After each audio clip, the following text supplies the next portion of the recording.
Ford Ranger. Meron pinapahanap si sir na lagutok, mga kabuks.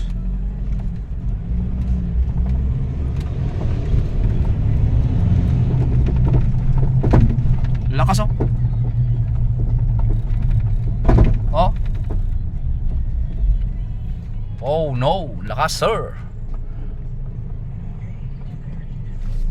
Sabi ni sir nagpalit na ng upper suspension arm. Tapos yung kanyang automatic na stepboard, naglagay na sila ng insulator. Titingnan din po namin ito. Yan lakas.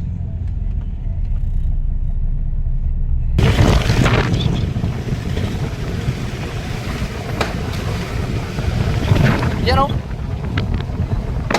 yan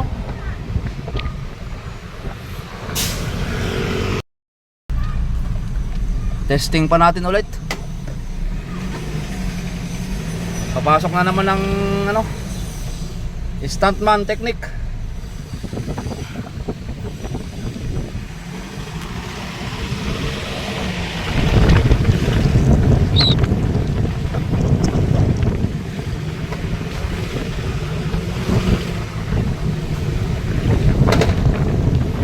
Okay, may suspect na ako.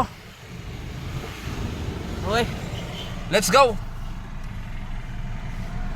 May suspect na tayo.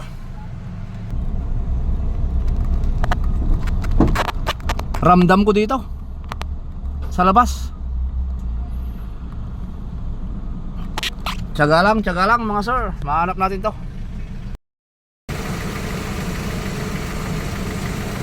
Okay.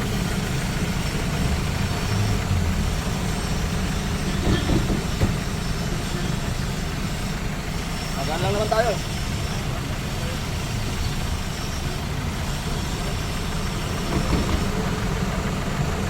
Kumagapang dito.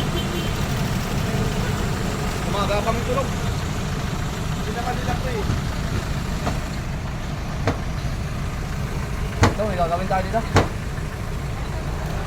Nalang katapat karton. Okay.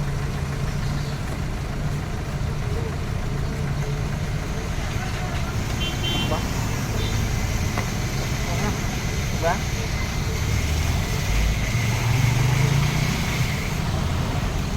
Sir, testing natin sir. Sumakay ka sir.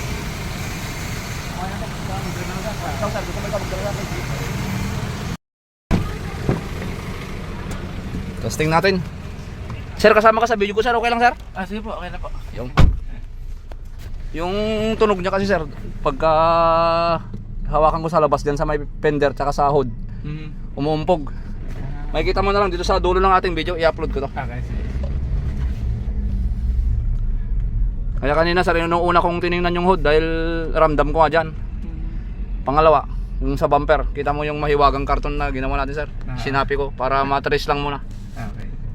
Kung mawala at matsambahan, tumama yung hula natin, paawis mo yung bumper mo sir. Kasi hindi po namin kayang iayos dahil baka may mga kailangang bracket gano'n, or may i-adjust.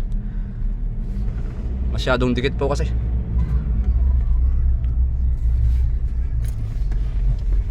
Doon tayo sa Bako-Bakoton. Kanina mga sir, dito paminsan-minsan nararamdaman na namin. Pero malapit pa lang naman. Doon tayo sa sa kalsada kung saan namin tinetesting kanina, doon sa may umbok-umbok doon. Dahil lang pala sa bumper. Sana sir. Ano palang history sir? Baka pwedeng matanong sir, anong mga pinaltan sir? Yung upper arm assembly. Tapos kaya pala bago na. Oo, pati yung front shock. Shocks, dalawa lang naman. Upper arm tsaka shock. Mga sir, ang pinalitan ni sir. Tapos pina-rebuild na rin yung mga pangilalim. Ibang joint sir. Oo. Ball joint sir, hindi. Stab link, sabi nyo yata kanina. Okay, sabi ko yung ball joint naman, assembly yung binili ko sa upper arm. Sa lower sir. Okay pa naman lower mo sir. Yung lower okay pa naman. Diyan tayo sa hams. Okay, wala pa. Minsan kasi wala dyan. Doon tayo sa umbok-umbok para makasure po tayo mga sir.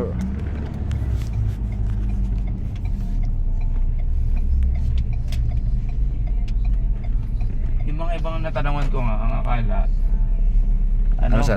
Rack and pinion. Ah, Oo, yun. Eh, ang sabi ko, malambot yung steering ko. kailangan lang minsan ng ano sir, tiyaga sir. Habaan mo lang yung pasensya mo, tsaka tiyaga sa paghahanap. Mahahanap mo yan. Diyan kanina sir, sa ano na yan? Diyan. Ayun, oo. Diyan sa hood. Diyan, papataman niya sa butas. Yo. Oo. Mahiwagang karton ang nakadali. Doon lang pala Oo sagot. sir. Salamat sa tiwala nga pala sir. Napanood ko rin kayo sa YouTube. Sir, thank you sir. Oo, kasi nag-research ako eh. Nakita tayo ni sir sa Ah. YouTube mga kaboks. Karton lang ang katapat para ma-diagnose natin.